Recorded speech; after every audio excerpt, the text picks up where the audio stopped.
Hello मेरे प्यारे बच्चों, आप सभी का एक बार पुनः स्वागत है मेरे इस YouTube चैनल जिसका नाम है मैथ विद पुरुषोत्तम। और आप सब पढ़ने वाले हैं पिछली क्लास में बताए गए कॉन्सेप्ट पर आधारित कुछ क्वेश्चन।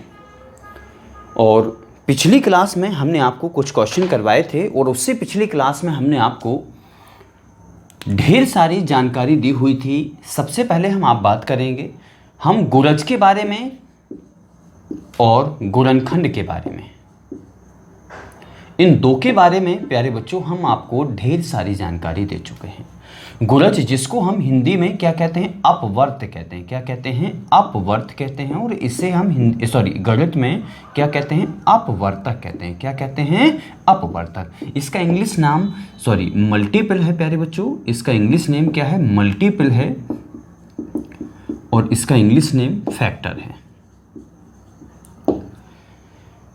अभाज्य गुणनखंड के बारे में भी हम आपको थोड़ी बहुत जानकारी दे चुके हैं। अभाज्य गुणनखंड के बारे में हम आपको, इसे हम प्यारे बच्चों इंग्लिश में प्राइम फैक्टर कहते हैं। क्या कहते हैं?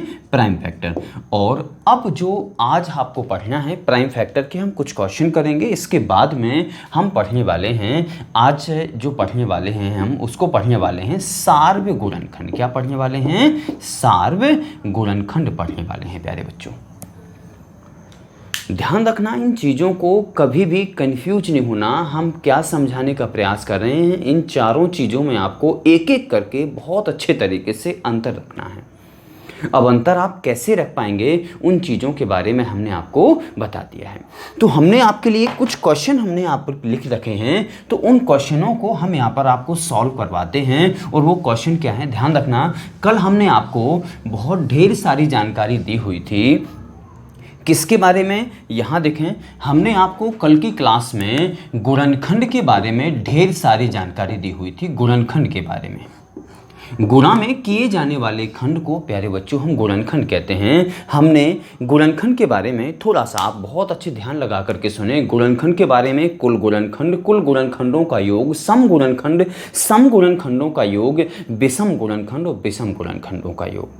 अब यहाँ पर हमारे पास जो हमने प्रश्न लिखे हैं, हम आपको इन प्रश्नों के बारे में समझाते हैं। ये क्या हैं, आप इनके बारे में पढ़ चुके हैं और यदि शायद कुछ लोग समझ चुके हैं और कुछ लोग, एक आध दो लोग हैं जो इस चीज़ को नहीं समझ पाए हैं, क्योंकि भाषा इसमें बदली हुई है। अब भाषा हम सेम बनाने के लिए थोड़ा सा आप समझें। अब आप ये बताइए, गुणनखंड की जो परिभाषा मैंने आपको बताई थी, जैसे कोई भी संख्या लिखी है, ये लिखी 18 और मुझे 18 के गुणनखंड निकालने हैं, तो मैंने आपको ये बात कहा था कि जिस किसी भी संख्या का, किसी भी अंक या किसी संख्या का 18 में भाग चला जाए, प्यारे बच्चों एक बार फिर से सुन लो, किसी भी संख्या का भाग, किसी भी अंक या किसी संख्या का भाग, जिसका भी भाग 18 में चला जाएगा, वह 18 का क्या कहलाएगा? गुणनखंड कहलाएगा। वह 18 का गुणनखंड कहलाएगा। तो 18 का गुणनखंड सबसे पहला, जैसे हमने देखा, 1 का भाग जाता है, फिर 2 का चला जाएगा, 3 का चला जाएगा, 4 का नहीं जाएगा, 5 का नहीं जाएगा, 6 का जाएगा, इसके बाद 9 का जाएगा, उसके बाद 18 का जाएगा।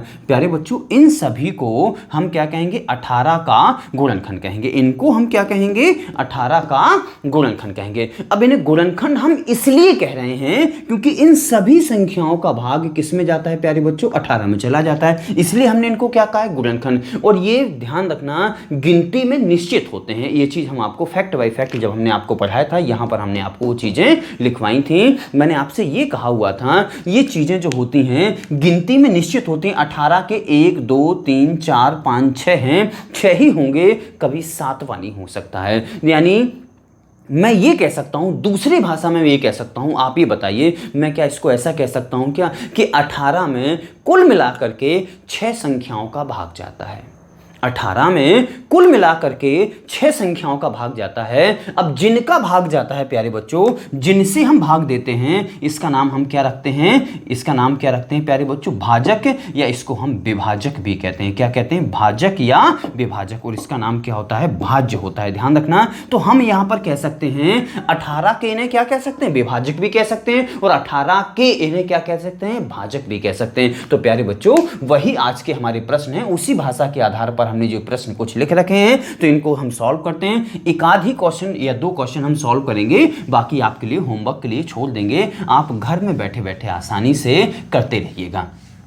तो हमने देखा यहां पर क्या लिखा हुआ है, 360 में कितनी संख्याओं का भाग जाएगा। अब ये नहीं पूछा कौन कौन सी संख्याओं का भाग जाएगा, ये नहीं पूछा। तो ध्यान रखना 360 के हमने क्या किए प्यारे बच्चों, हमने तुरंत किए यहां पर अभाज्य गुणनखंड। तो अभाज्य गुणनखंड हमने इस तरीके से किए, इसमें हमने भाग दिया 2 का 180 आ जाएगा, 2 का भाग दिया 90 आ जाएगा, 2 का भाग दिया तो 45 आ जाएगा, 3 का भाग दिया तो प्यारे बच्चों कितना आ जाएगा, 3 का भाग देंगे तो 15, और फिर 3 का दिया तो 5, और 5 का दिया तो 1। मैं क्या कह सकता हूं, इसके जो गुणनखंड होंगे प्यारे बच्चों ये हो गए हैं। तो इसको हम क्या लिख सकते हैं, 2 की पावर 3 और 3 की पावर 2 और इंटू में 5 की पावर 1। अब मुझे क्या निकालना है, कितनी संख्याओं से भाग जाएगा, यानी संख्याओं की संख्या निकालना है, संख्याओं की संख्या निकालना है। तो संख्याओं की संख्या यानी हमारे पास मैं क्या ये कह सकता हूं क्या कि 360 के जितने गुणनखंड होंगे उतनी संख्या होगी। तो हमने देखा कि 360 के गुणनखंड होते कितने हैं, तो 3 में प्यारे बच्चों क्या करेंगे, 1 जोड़ेंगे 4, 2 में 1 जोड़ेंगे 3 और 1 में 1 जोड़ेंगे तो 2, तो 4 × 12, 4 × 12 और 12 दूनी 24।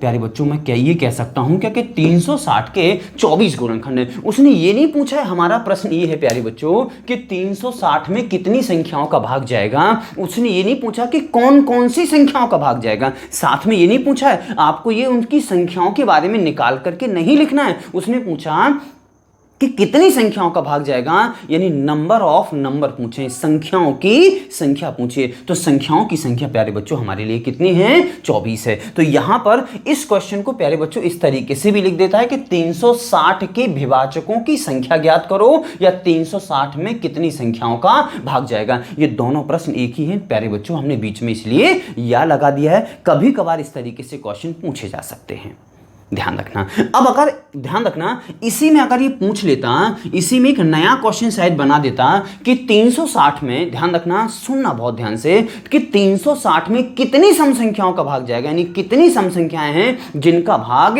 360 में चला जाएगा। तो यानी हमें क्या पता करना है, आप ये नहीं कह सकते हैं कि सर हमें सम गुणनखंड निकालने हैं। तो सम गुणनखंड कैसे निकालते हैं, मैंने आपको बताया था कि सम गुणनखंड निकालते समय सम की जो पावर होती है वो जहां की तहां लिख देते हैं। तो इसकी पावर 3 है, जहां के तहां बाकी के साथ वही व्यवहार करते हैं। तो 2 के 3 हो जाएंगे और 1 के 2 हो जाएंगे, 3 × 9 दूनी 18। तो सम गुणनखंड हो जाएंगे प्यारे बच्चों 18, यानी 18, ध्यान रखना 18 सम गुणनखंड होंगे, 24 कुल गुणनखंड हैं, 18 सम गुणनखंड है। तो विषम गुणनखंड क्या 6 आ जाएंगे क्या। चलिए हम विषम गुणनखंड निकाल के बता देते हैं। यदि आपको विषम गुणनखंड निकालने हो प्यारे बच्चों, तो हमने आपको यह कहा हुआ था कि विषम निकालने के लिए सम गुणनखंड का कोई अर्थ नहीं होता है, वो आपके लिए ना होने के बराबर होता है। तो ये हमारे लिए ना होने के बराबर होगा, बाकी के साथ वही व्यवहार करना है। तो 2 में यहां पर 3 की पावर जो 2 है, 1 जोड़ा तो 3 और यहां 1 जोड़ा तो 2 और 3 दूनी कितना हो जाएगा प्यारे बच्चों 6। तो 18 ये है और 6 ये, सम की संख्या 18 है, विषम की संख्या 6 है। तो क्या सभी खंडों की संख्या 24 होगी क्या। वो प्यारे बच्चों 24 आंसर हम इससे पहले निकाल कर समझा चुके हैं, उसके बाद आप मिटा भी चुके हैं उस चीज को। आपको चीजें समझ में आ रही होंगी। आगे बढ़ते हैं, इन चीजों को हमने देखा तो इन चीजों को हम मिटा देते हैं। अब देखते हैं अगला क्वेश्चन क्या लिखा है। कुछ भी आपसे पूछा जा सकता है, ध्यान रखना। इन चीजों का तात्पर्य यही होता है, जैसे ही लिखा है इसमें सम विभाजकों की संख्या निकालनी है, इसमें विषम भाजकों की संख्या निकालनी है। तो एक हम निकाले देते हैं और एक आपको करना है। तो चलिए कोई भी हम करे देते हैं। हमने 220 वाला कर दिया, तो 220 यहां पर लिखा है। अब इसके हमने इस 220 के हमने किए प्यारे बच्चों गुणनखंड। 220 के हमने क्या किए गुणनखंड। तो हम यहां पर 220 एक संख्या 220 यहाँ पे एक संख्या लिख दी 220 और इसकी में हमने 2 का भाग देना चालू किया तो कितनी बार चला जाएगा 110 बार। फिर 2 का भाग दिया तो कितनी बार 55 बार। फिर हमने दिया 5 का भाग तो 11 बार और 11 का दिया तो 1 बार। तो हम क्या लिख सकते हैं 2 की पावर 2, 2 हमारे पास 2 बार आया है, 5 हमारे पास 1 बार आया है, 11 हमारे पास 1 बार आया है। अब मैं क्या कह सकता हूं, ध्यान रखना, मुझे क्या निकालने हैं विषम भाजकों की संख्या निकालनी है। तो विषम में सम का कोई तात्पर्य नहीं होता है। 5 5 की पावर 1, 11 की पावर 1, तो 1 में 1 जोड़ोगे 2 और 1 में 1 जोड़ोगे 2, तो प्यारे बच्चों इनकी संख्या क्या 4 आ जाएगी क्या आप लोग समझ पाए हो क्या? अब दूसरा तरीका ये है, या जिसे हमने मेथड फर्स्ट नाम दिया था, इनपुट आउटपुट मेथड जो हमने नाम दिया था, उसका नाम क्या था कि इनके सभी के पहले तो संख्या निकाल लो कि कितने गुणनखंड हैं और उसमें से विषम गिन करके उनकी गिनती यहां पर बतानी है। तो प्यारे बच्चों आपको जो तरीका अच्छा लगे हमने आपको बता दिए हैं। ध्यान रखना, तरीके हमने आपको 2 बता दिए हैं। तरीके बदलने से कभी उत्तर नहीं बदला करते हैं, इन चीजों को आपको ध्यान रखना है। तो हमने आपको इनके बारे में, इनकी संख्या के बारे में, हालांकि गुणनखंड से ही प्रश्न बनते हैं लेकिन इनके शब्द अलग आ जाते हैं। संख्याओं से भाग जाएगा या विभाजकों की संख्या या समभाजकों की संख्या या विषम भाजकों की संख्या, वो पूछना वही चाहता है लेकिन शब्दों के माध्यम से आपको कंफ्यूज कर सकता है और आप कंफ्यूज हो सकते हैं। तो आपको सतर्क रहना है कि वो शब्द क्या क्या लिख सकता है, ध्यान रखना, और उनकी आपको पहचान आनी चाहिए। अब हमने यहां पे देखा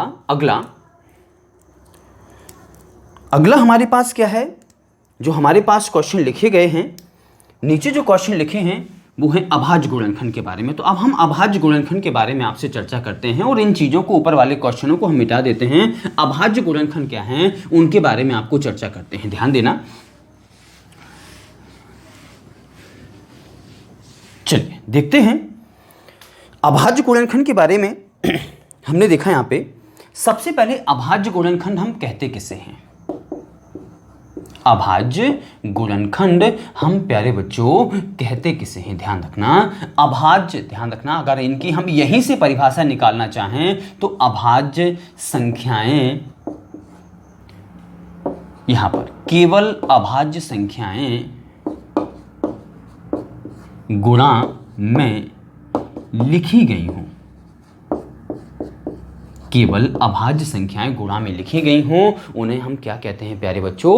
अभाज्य गुणनखंड कहते हैं। जैसे हमने यहां पे लिखा, आप ये बताइए 6 एक संख्या अभाज्य है या भाज्य है, इसकी आपको पहचान होनी चाहिए। अभाज्य के बारे में हम आपको ढेर सारी जानकारी दे चुके हैं। मैंने आपसे ये कहा था वह संख्या जिसके केवल 2 गुणनखंड होते हैं उन्हें अभाज्य कहते हैं, और जिनके 2 से ज्यादा होते हैं उन्हें हम भाज्य कहते हैं। तो आप ये बताइए 6 के केवल 2 गुणनखंड हैं या 2 से ज्यादा हैं? तो आप ये कहोगे सर 6 के गुणनखंड अगर हम निकालें तो 1, 2, ध्यान रखना गुणनखंड मैंने कहा है, इन चीजों में कंफ्यूज नहीं होना कि गुणनखंड हम बोल रहे हैं कि, अब ध्यान रखना गुणज अलग होता है, गुणनखंड अलग होता है, अभाज्य गुणनखंड अलग होता है, इन चीजों में अंतर करके चलना, और सार गुणनखंड अलग होता है। 1, 2, 3 और 6, तो प्यारे बच्चों इसके गुणनखंड 2 हैं या 2 से ज्यादा हैं? आप कहेंगे सर 2 से ज्यादा हैं, मतलब ये संख्या निश्चित तौर पर भाज्य होगी। अब हम आपसे ये कह सकते हैं जब भी भाज्य होगी तो इसको अभाज्य में हमें तोड़ना है, इसके अभाज्य गुणनखंड करने हैं। तो प्यारे बच्चों हम सीधी बात है 2 का भाग देना चालू कर देते हैं 3, और 3 का भाग 2 1, और यहां जो लिखे होते हैं इनको हम लिख देते हैं कि 6 को यहां पे लिख देते हैं 2 गुणा 3, केवल अभाज्य संख्या गुणा में लिखी गई हो। ध्यान रखना, अब ये आप ये सोच सकते हैं, समझ सकते हैं कि 2 अभाज्य है। यदि अभाज्य है, और ध्यान रखना यदि इसमें पाई जाने वाली सारी संख्याएं अभाज्य हैं तो इनको हम अभाज्य गुणनखंड कहेंगे। अगर मैं ऐसा लिख दूं कुछ कि 2 × 3 × में 4, इनको हम अभाज्य गुणनखंड, यहां से लेकर यहां तक अभाज्य गुणनखंड बोलें नहीं बोल सकते हैं। क्यों नहीं बोल सकते हैं? क्योंकि ये जो संख्या लिखी है इसमें एक भाज्य संख्या पाई जा रही है, इसलिए हम उसे टोटल सभी को अभाज्य गुणनखंड नहीं बोल सकते हैं। ध्यान रखना प्यारे बच्चों। हमने एक दूसरा तरीका और बताया था आपको अभाज्य गुणनखंड निकालने का। कौन सा तरीका बताया था वो भी हम आपको यहां पर जान लेते हैं। ध्यान रखना 2 तरीके हैं, आपको जो अच्छा लगे आप वो तरीका कर सकते हैं। कोई भी संख्या लिखी गई है, चलिए हमारे पास एक संख्या लिखी 150, और 150 की आपको अभाज्य गुणनखंड, तो आप 2 का भाग देना चालू कर दें। 2 का भाग दें 75 बार चला जाएगा। 2 का नहीं जाएगा तो फिर 3 को प्रेफर करना है, 3 का नहीं जाएगा तो कभी 4 का प्रेफर नहीं करना, सीधा 5 को, 5 के बाद 7 को, 7 के बाद सीधा 11 को। क्यों नहीं करना इनको प्रेफर, हम आपको अभी बता देते हैं। यहां देखिए यहां पर 3 का चला जाएगा, कितनी बार जाएगा? 3 का जाएगा प्यारे बच्चों 25 बार। अब 3 के बाद हम किसका देंगे? 5 का देंगे, तो 5 के बाद किसका जाएगा? 5 का, और फिर 5 का जा रहा है तो 1 बार। अब हम ये लिख सकते हैं, ध्यान रखना इसके अभाज्य गुणनखंड 2 गुणा में 3 गुणा में 5 गुणा में 5। अब हम आपसे ये कहना चाहते हैं इसके ये क्या हो गए? ये 150 के क्या कहलाएंगे प्यारे बच्चों? अभाज्य गुणनखंड कहलाएंगे। किसके कहलाएंगे? 150 के कहलाएंगे। हम आपसे ये कहना चाहते हैं यहां पर, अब आप ये आपके दिमाग में हो सकता है ये आ रहा हो कि सर 2 का यहाँ भाग दिया, 3 का यहाँ दिया, भले यहाँ 4 का भाग नहीं जा रहा था, तो एक बार देखने में क्या हैरानी थी, आप भाग देके तो देख लेते। आपको कैसे पता है कि 4 का भाग नहीं जाएगा? प्यारे बच्चों, मुझे इसलिए पता है कि पहली बात तो कारण ये बनता है कि अभाज्य गुणनखंड कभी भाज्य संख्या नहीं आ सकती है, क्योंकि 4 एक भाज्य संख्या है, ना कि अभाज्य संख्या है। वो दूसरी कंडीशन ये है, जो सबसे पावरफुल लॉजिक होता है, वो पावरफुल लॉजिक ये है प्यारे बच्चों, आप ये बताइए, जब यहां 2 का भाग दे रहे थे, इसमें चला गया था 75 बार। जब 2 का भाग नहीं गया था, 75 में 2 का भाग नहीं जा रहा था, तो मजबूरन मुझे 3 को उठाना पड़ा था और 3 का भाग मुझे देना पड़ा था। तो क्या आप ये उम्मीद कर सकते हैं क्या कि इसमें जब 2 का भाग नहीं जा रहा था, तो आप उम्मीद कर सकते हैं क्या कि नीचे बची हुई संख्याओं में 4 का चला जाएगा, 6 का चला जाएगा? यानी 2 से संबंधित कोई भी संख्या जिसमें भी गुणा में 2 पाया जाता है, उसका भाग कभी नहीं जा सकता है। इसलिए नहीं जा सकता है क्योंकि उस संख्या में, ध्यान रखना, 2 एक छोटी सम संख्या है, तो बड़ी सम संख्या से कैसे भाग चला जाएगा? क्योंकि प्रत्येक सम संख्या में कुछ पाया जाता हो या ना पाया जाता हो, लेकिन 2 हमेशा पाया जाएगा। इसलिए 2 से हमेशा सम संख्याएं विभाजित होती हैं। आगे देखा हमने। अच्छा, इसको आप इस तरीके से भी निकाल सकते हैं। 150 के हमने यहां पर गुणनखंड निकाले। अब आपको जिस तरीके से निकालना हो, जो आपको फर्स्ट ऑफ ऑल दिमाग में आ रहा हो, तो हमारे दिमाग में आया ये 50 गुणा 3, या फिर इसको हम ये लिख सकते हैं, चलो हमने लिखा 15 गुणा 10, हमने इसको लिखा 2 गुणा 5, इसको हमने लिखा 3 गुणा 5। अब आप ये बताइए, नीचे नीचे जो संख्याएं दिखाई दे रही हैं, इन सभी को उठा लो। इनको हम क्या कहेंगे प्यारे बच्चों? अभाज्य गुणनखंड कहेंगे। आप मिला सकते हैं, या 150 को हम इस तरीके से, जिस तरीके से भी आप तोड़ पाए, हमने इसको लिखा 50 गुणा में 3, हमने फिर लिखा 50 को लिखा 25 गुणा में 2, फिर हमने लिखा इसको 5 गुणा में 5। नीचे नीचे की सारी संख्याएं उठा लो। इन चीजों को हम क्या कहेंगे प्यारे बच्चों?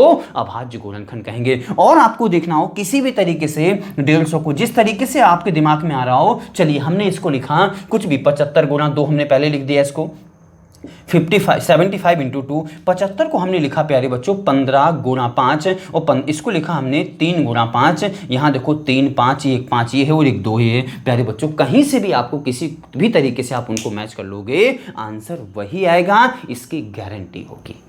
ध्यान रखना। तो इन संख्याओं को प्यारे बच्चों हम क्या कहते हैं? अभाज्य गुणनखंड कहते हैं। क्या कहते हैं? अभाज्य गुणनखंड या प्राइम फैक्टर कहते हैं। तो इन चीजों को हम मिटा रहे हैं। अब बताते हैं प्राइम फैक्टर के बारे में। ध्यान रखना, प्राइम फैक्टर से संबंधित कुछ क्वेश्चन करवाते हैं, ठीक है ना। और आज की ये क्लास इनसे संबंधित प्यारे बच्चों लगभग अंतिम होगी। इस क्लास में हम सारी चीजें निपटा देते हैं और कल से किसी संख्या पद्धति के ही किसी अन्य टॉपिक के साथ मिलते हैं। संख्या पद्धति में काफ़ी सारी चीज़ें होती हैं, तो संख्या पद्धति का ही कोई अलग से टॉपिक उठाते हैं। ध्यान रखना इन चीज़ों को। और हमने आपको 2-3 दिन पहले या 2-3 वीडियो पहले हमने आपको ये जानकारी दी हुई थी कि आपको खुशी होगी कि हम लाइव क्लास पढ़ने वाले हैं।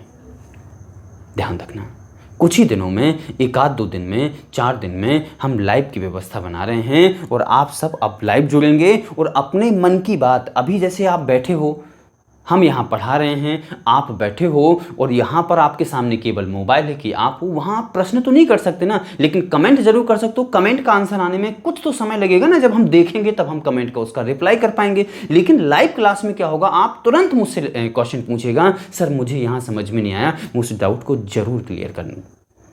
ध्यान रखना। तो कुछ ही दिनों में हम और आप लाइव मिलने वाले हैं यूट्यूब के माध्यम से।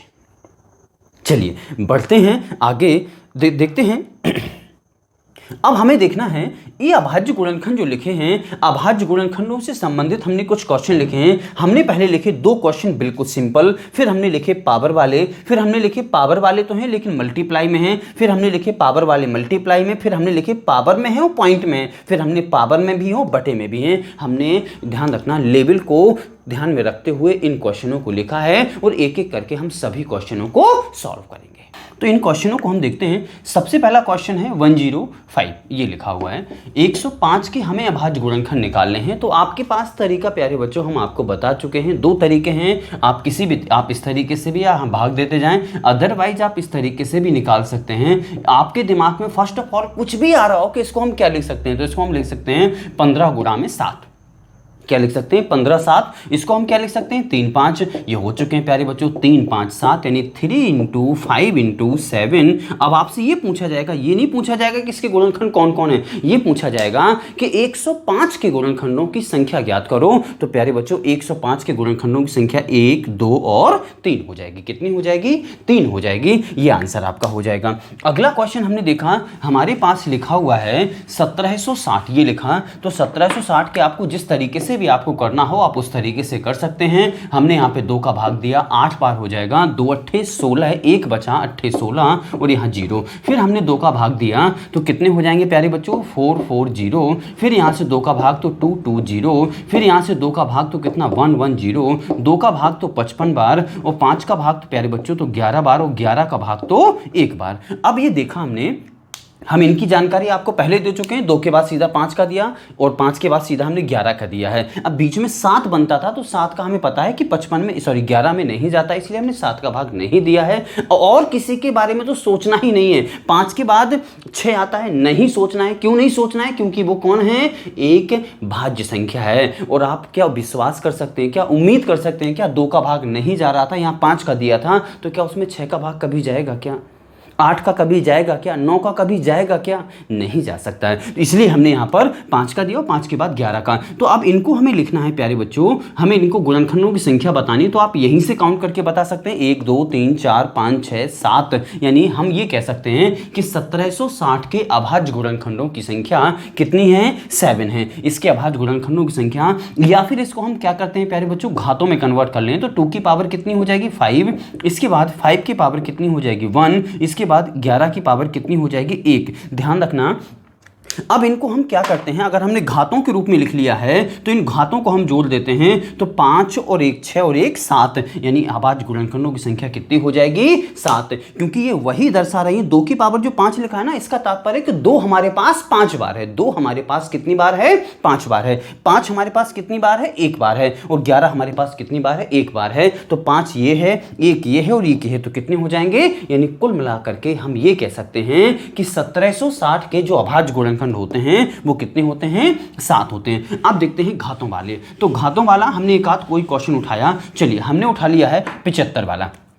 तो 75 की पावर लिखा है प्यारे बच्चों 18। अब आप ये बताइए जो 75 लिखा है 75 लिखा है, इसे आप अभाज्य मानते हैं या भाज्य मानते हैं? यदि भाज्य मानते हैं तो फिर इसको आपको तोड़ना पड़ेगा, और यदि अभाज्य मानते हैं, अगर शायद ये 5 की पावर 18 लिखा होता, शायद अगर ये 5 की पावर 18 लिखा होता तो 5 को हम क्या मानते हैं, अभाज्य मानते हैं। और इसका तात्पर्य है कि 5 हमारे पास 18 बार है, तो जब 5 हमारे पास 18 बार है तो हर एक 5 एक अभाज्य संख्या कहलाता है। तो 5 हमारे पास 18 बार है, तो क्या 18 अभाज्य गुणनखंड होंगे क्या? बिल्कुल होंगे, बिल्कुल होंगे। अगर यहां पर 5 की जगह 7 लिखा होता तो 7 भी क्या है, अभाज्य है, तो भी हम कह देते 18 होते। लेकिन अगर 7 की जगह शायद एका संख्या जैसे 6 लिख दी तो 6 अभाज्य नहीं है। अब इसको पहले तो 6 को अभाज्य में आपको तोड़ना पड़ेगा, 6 को अभाज्य में आपको तोड़ना पड़ेगा। आप इस तरीके से भी इसका एक फॉर्मूला भी बना सकते हैं। क्या बना सकते हैं कि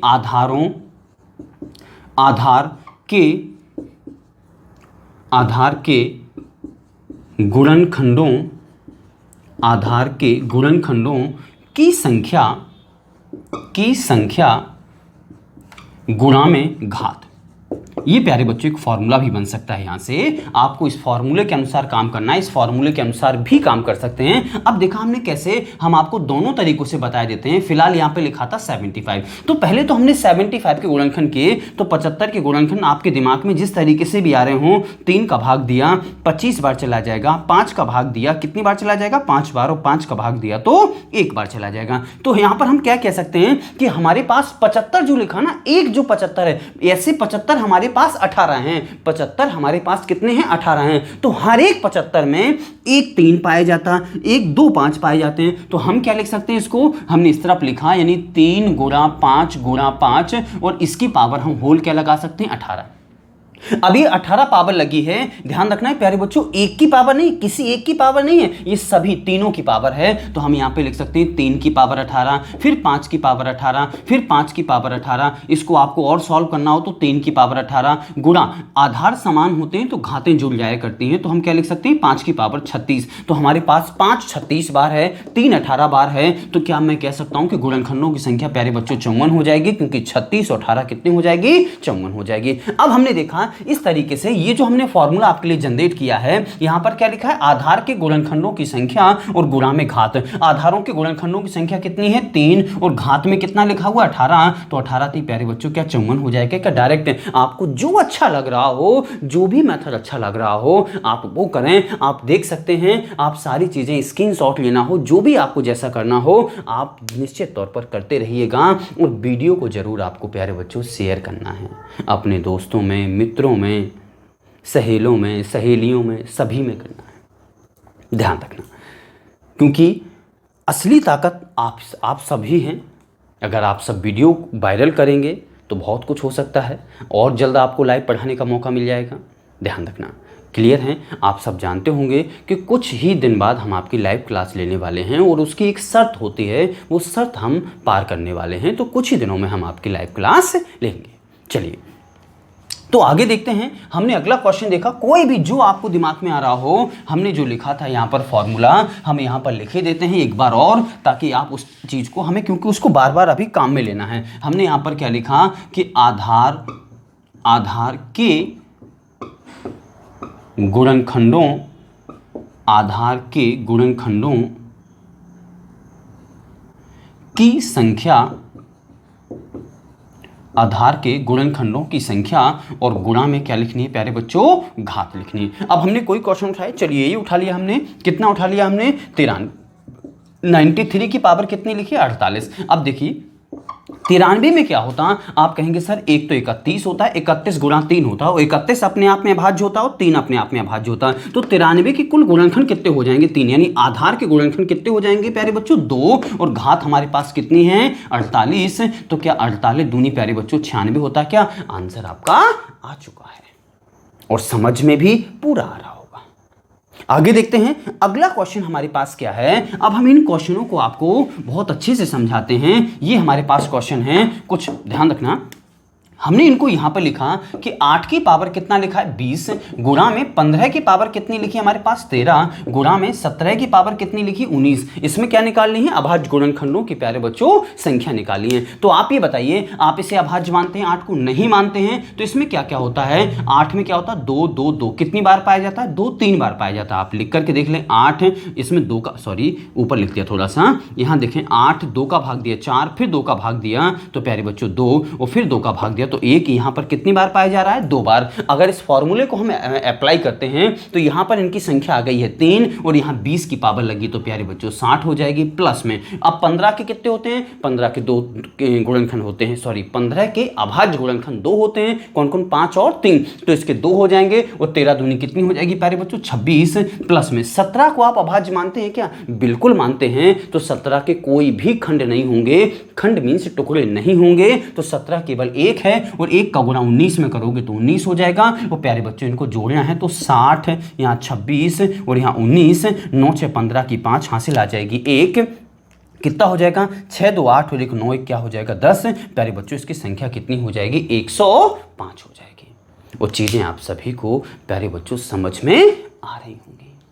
आगे देखते हैं, अब इस चीज को हमने मिटा दिया है, और आगे देखते हैं अगला क्वेश्चन।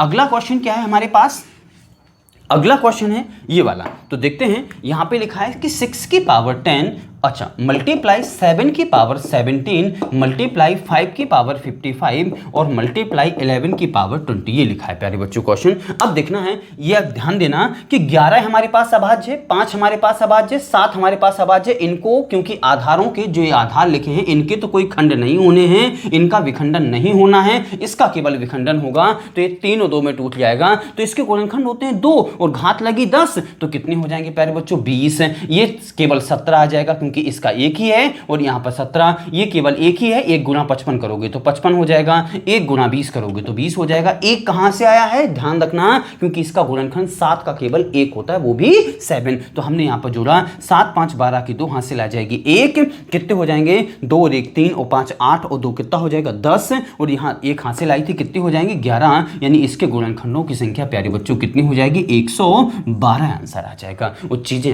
आप सबको समझ में आ रही होंगी।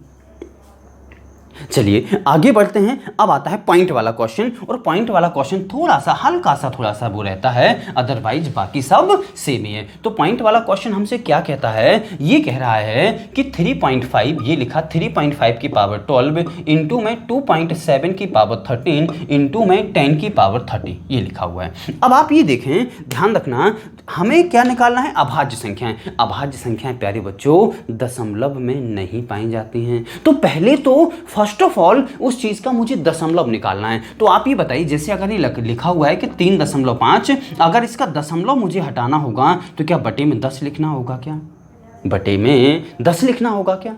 ध्यान रखना, हमने एक बार लिखा है 3.5, हमारे पास 3.5 कितनी बार है 12 बार। तो ध्यान रखना हमारे पास जो नीचे 10 होगा वो भी कितनी बार आ जाएगा 12 बार। तो हमने इसको लिखा 3.5, जो हमने लिखा था पॉइंट हटा दिया तो कितना आ जाएगा 10। तो यानी हम 3.5 की जगह पर क्या लिख सकते हैं 35/10। तो इसकी जगह पर हमने लिखा यानी 35/10, और ये कितनी बार है प्यारे बच्चों 12 बार। फिर यहाँ पर क्या हो जाएगा 27/10, और कितनी बार हो जाएगा प्यारे बच्चों 13 बार। और ये 10 लिखा जहाँ का था, ये कितनी बार लिखा है 30 बार।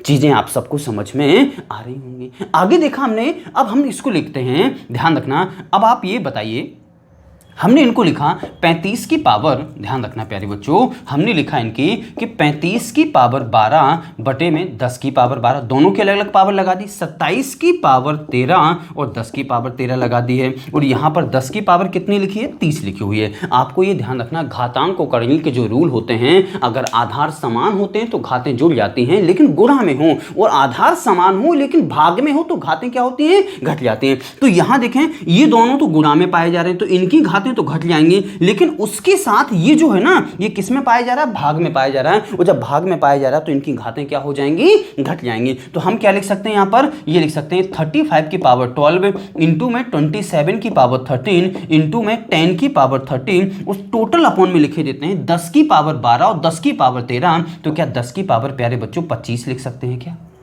हाँ, कि 10 की पावर 30 यहां पर है और 10 की पावर 25 यहां पर है। तो क्या अगले स्टेप में हम ये लिख सकते हैं क्या कि 35 की पावर 12 मल्टीप्लाई 27 की पावर 13 और मल्टीप्लाई 10 की पावर, ध्यान रखना इसकी पावर उसकी पावर आधार समान है लेकिन भाग में है, तो इनकी घातें घट जाएंगी। ये 30 लिखा हो, ये कितना लिखा है 25 लिखा है। तो मैं क्या इसको ऐसा लिख सकता हूं क्या, मैं प्यारे बच्चों इसको ऐसा लिख सकता हूं क्या कि 10 की पावर कितनी हो जाएगी 5। 10 की पावर कितनी हो जाएगी प्यारे बच्चों 5 हो जाएगी।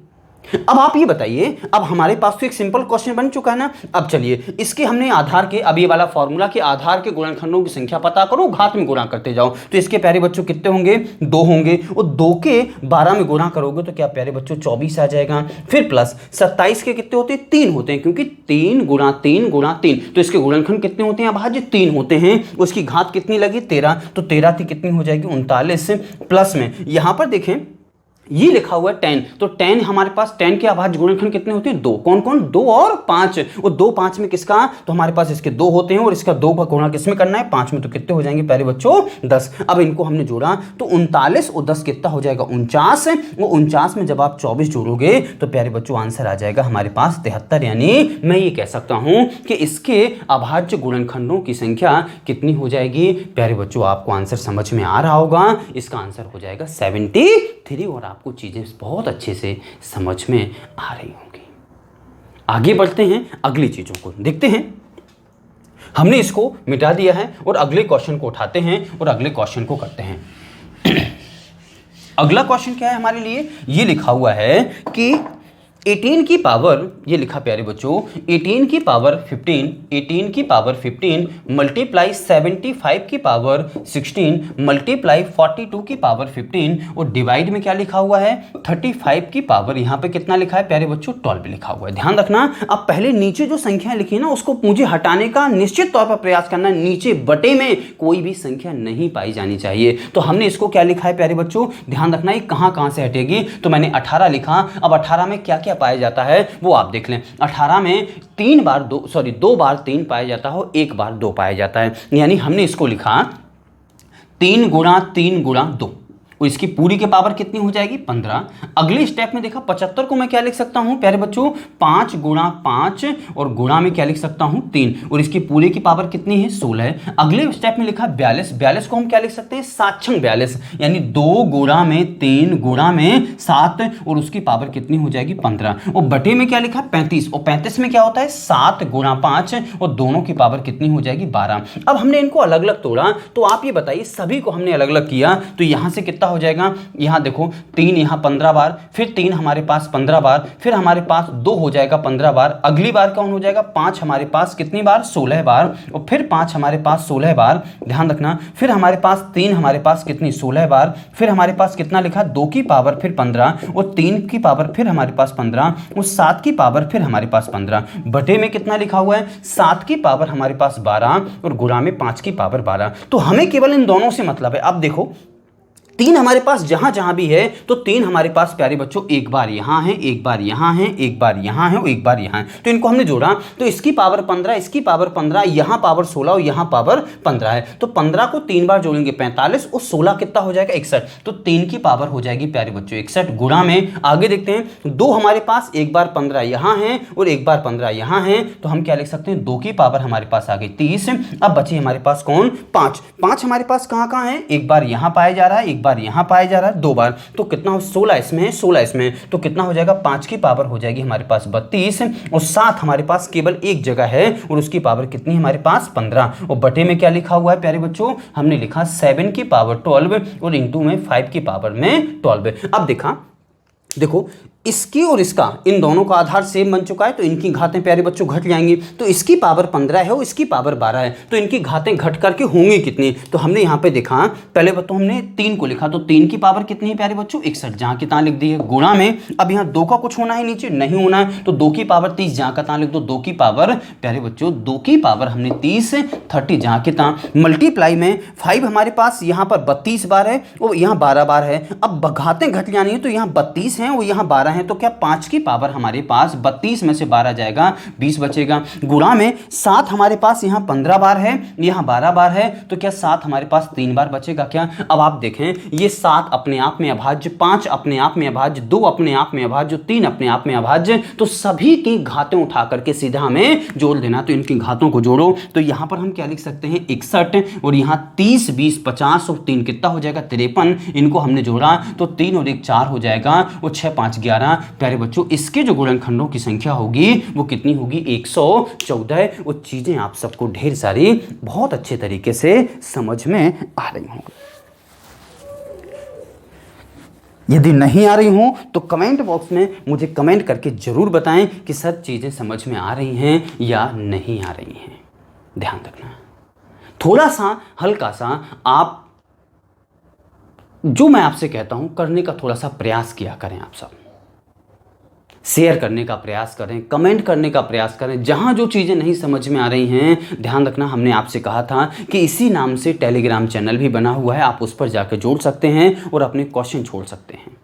मैं आपको वहां पर सॉल्यूशन निश्चित तौर पर दे दूंगा। थोड़ा समय में दूंगा, जब मैं देख पाता हूं तब मैं देख पाता हूं उस चीज़ों का आंसर, ध्यान रखना, लेकिन आपको आंसर मिल जाएगा इस बात की गारंटी होगी। ध्यान रखना। चलिए, तो हमने देखा यहाँ पर इन चीज़ों को हमने भली भांति समझ लिया है। अब कोई भी क्वेश्चन आ जाएगा आपके पास, अभाज्य गुणनखंडों से संबंधित कोई भी क्वेश्चन आ जाएगा, मुझे विश्वास है कि आप बहुत अच्छे तरीके से उसको डिलीवर कर पाएंगे। अब हमने देखा, अब इस चीज़ को हम मिटा देते हैं और अगला जो टॉपिक बचा हुआ छोटा सा, अगला टॉपिक है हमारे पास सार्व गुणनखंड और उसे हम क्या कहते हैं इंग्लिश में क्या कहते हैं, कॉमन फैक्टर कहते हैं। क्या कहते हैं, कॉमन फैक्टर कहते हैं। ध्यान रखना वो क्या होता है उसके बारे में समझ लेते हैं और इस टॉपिक का अंत करते हैं। और कल से एक संख्या पद्धति का कोई नया टॉपिक उठाएंगे और हम आपको पीडीएफ फाइल, जैसे कि हमने आपसे कहा थे, आपको टेलीग्राम चैनल पर मिल जाएगी, जिसमें बहुत सारे क्वेश्चन हम आपको लगभग 100-150 क्वेश्चन संख्या पद्धति से लेकर के डाल देंगे। धन्यवाद। तो देखते हैं, अब हमने देखना है किसके बारे में, सार्व गुणनखंड के बारे में। सार्व गुणनखंड क्या होते हैं, ध्यान रखना। तो सार्व किसे कहते हैं आप, सार्व का तात्पर्य क्या होता है, इसी से इसकी परिभाषा निकालते हैं। सार्व किसे कहते हैं, ध्यान रखना, तो उसके बारे में हम आपको बता देते हैं। आपने सुना होगा, एक शब्द सुना होगा शाकाहारी और एक सुना होगा मांसाहारी। दो शब्द सुने होंगे बहुत अच्छे तरीके से। एक शाकाहारी जो केवल शाकाहारी सब्जियां खाते हैं उन्हें हम शाकाहारी कहते हैं, और जो केवल मांसाहारी भोजन करते हैं उन्हें हम मांसाहारी कहते हैं। और जो दोनों खाते हैं, पता उन्हें क्या कहते हैं, आप सबको पता होगा, उन्हें हम सर्वाहारी कहते हैं। क्या कहते हैं, सर्वाहारी कहते हैं। तो जो दोनों में पाए जाते हैं, शाकाहारी में भी जो होते हैं और जो मांसाहारी में भी शामिल होते हैं, दोनों चीजों में शामिल होते हैं, ऐसे व्यक्ति को हम सर्वाहारी कहते हैं। ध्यान रखना। तो ऐसे गुणनखंड, ऐसा एक गुणनखंड जो दोनों में पाया जाता हो, वो दोनों का सार्व गुणनखंड कहलाता है। जैसे हमने यहां पे लिखा, ध्यान रखना, सार्व गुणनखंड किन्हीं दो या दो से अधिक संख्याओं का होता है, किसी एक संख्या का प्यारे बच्चों नहीं होता है। जैसे हमने लिखा यहां पर, कोई भी संख्या 12 और 15 दोनों का सार्व गुणनखंड पता प्यारे बच्चों कौन है, 3। कौन है, 3। कैसे पता, 3 का भाग इसमें भी जाता है और 3 का भाग इसमें भी जाता है, इसलिए हम इसे क्या कहते हैं कि दोनों का ही है सार्व गुणनखंड। और ध्यान रखना, अगर आपसे कभी भी पूछ लिया जाए कि किन्हीं दो या दो से अधिक संख्याओं का सार्व गुणनखंड हमेशा होता है, तो वो प्यारे बच्चों हमेशा 1 होता है। हम यहां पे लिखे देते हैं, किन्हीं दो या दो से अधिक संख्याओं का सार्व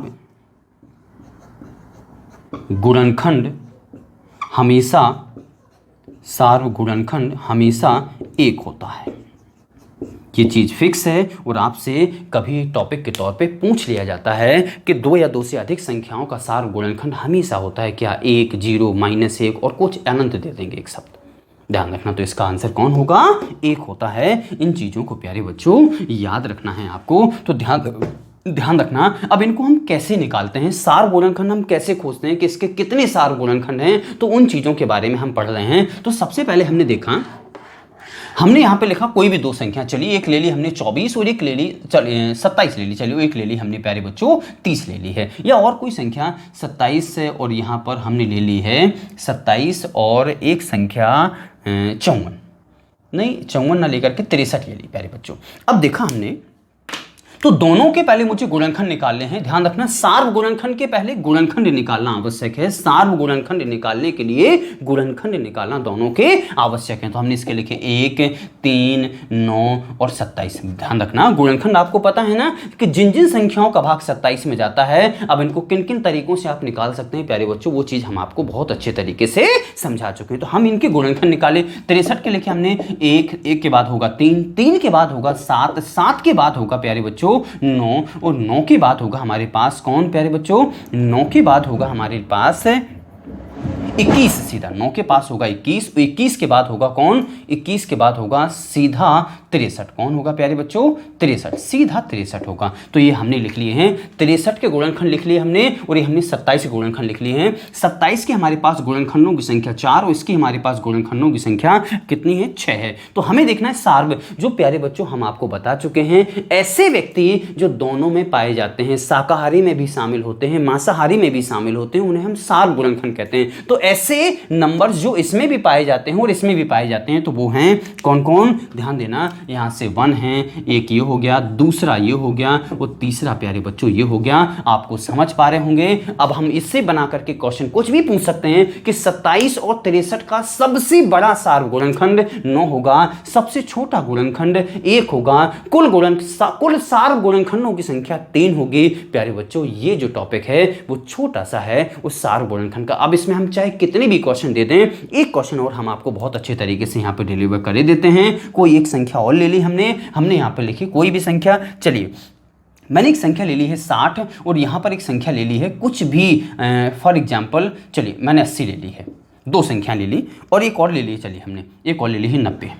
3 संख्याएं ले ली, जरूर नहीं है, मैं आपको कहते जा रहा हूं कि आप 2 संख्याएं ले सकते हैं, 3 ले सकते हैं, 4 ले सकते हैं, कितनी भी ले सकते हैं, ध्यान रखना। अब इन तीनों के निकालें तो सबसे पहले तीनों के हमें गुणनखंड निकालने होंगे। तो गुणनखंड सबसे पहले एक तो सभी का होगा, मैं आपको बता चुका हूं, क्योंकि एक सबसे छोटा प्रत्येक संख्या का गुणनखंड होता है। 1 इसका होगा, इसके बाद 2 होगा, फिर 3 होगा, फिर 4 होगा, 4 के बाद कौन होगा, 5 भी होगा, 6 भी होगा, 7 नहीं होगा, 8 नहीं होगा, 9 नहीं होगा, इसके बाद 10 भी होगा, 12 भी होगा, 12 के बाद कौन होगा प्यारे बच्चों, 15 होगा, 15 के बाद कौन होगा प्यारे बच्चों, 15 के बाद 20 होगा, और 20 के बाद कौन होगा, 20 के बाद 30 होगा, और 30 के बाद प्यारे बच्चों 60 होगा। ऐसे हम 80 के बारे में तो 1 होगा, 2 होगा, 4 होगा, 4 के बाद 5 होगा, 5 के बाद कौन होगा, 6 7 8 होगा सीधा, 8 के बाद 10, 10 के बाद सीधा कौन होगा, 11 12 13 14 15 16 होगा सीधा, 16 के बाद कौन होगा, सीधा होगा 20, और 20 के बाद कौन होगा,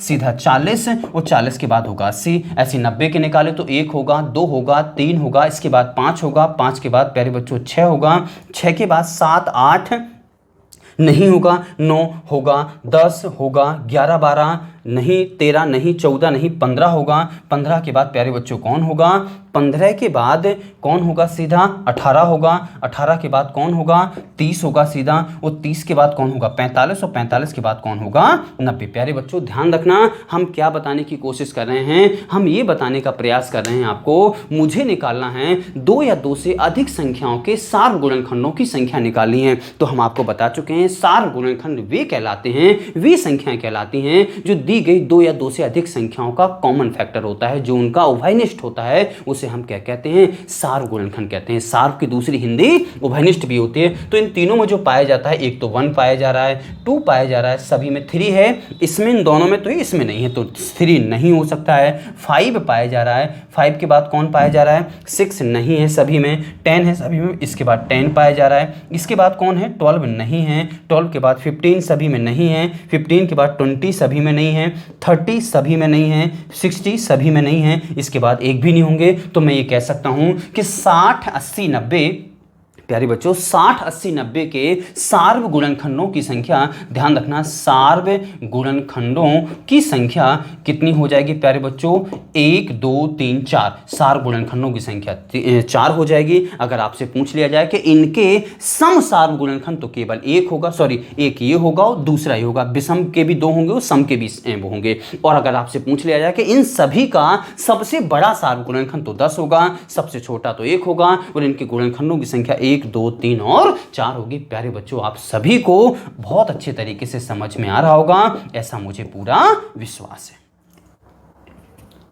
और आज के वीडियो में इतना ही, मिलते हैं अगले वीडियो में। अब हम आपको गुणनखंड के बारे में, गुणज के बारे में, यानी जैसे हम अपवर्त और अपवर्तक कहते हैं, इनके बारे में, और अभाज्य गुणनखंड के बारे में और सार्व गुणनखंड के बारे में पर्याप्त जानकारी दे चुके हैं। अब इस टॉपिक को हम खत्म करते हैं और इससे संबंधित क्वेश्चन आज आपको टेलीग्राम चैनल पर निश्चित तौर पर मिल जाएंगे। और मिलते हैं अगले वीडियो में, तब तक के लिए आप सभी का वीडियो देखने के लिए ढेर सारा धन्यवाद। और मिलते हैं अगले वीडियो में, और आप सभी को वीडियो को लगातार शेयर करते रहना है, कमेंट करते रहना है, और अपने अपने व्हाट्सएप स्टेटस पर, फेसबुक स्टेटस पर इन चीज़ों को, जो हम आप यहाँ पर लिंक शेयर करते हैं, आपको लिंक को शेयर कर देना है। धन्यवाद। चलिए मिलते हैं अगले वीडियो में।